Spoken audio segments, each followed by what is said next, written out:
The next one that's going to be coming down to Worthy Restos. I've done a HK GDS and now it's an SLR 5000.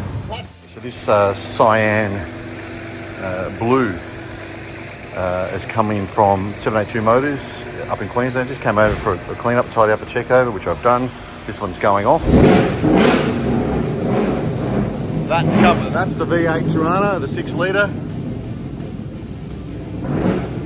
This one's off. Beautiful little car. And we're swapping it over for that one's coming in for a tidy up.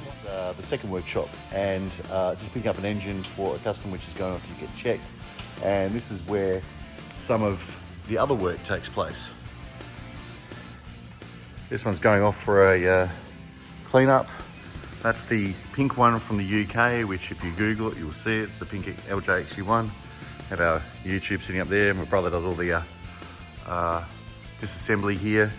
And then we pick up the parts and we send them off somewhere else. That's how we manage to turn these around so that, you know, for example, this car here will probably be about 12 months, start to finish.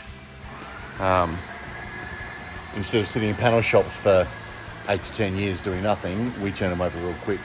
And that's the whole business model. I'm pretty much only work on 1 or 2 cars at a time. And then that way people can see the work that's done. You can see it on the videos and you can actually see the end product and the start of that product as well. So enjoy.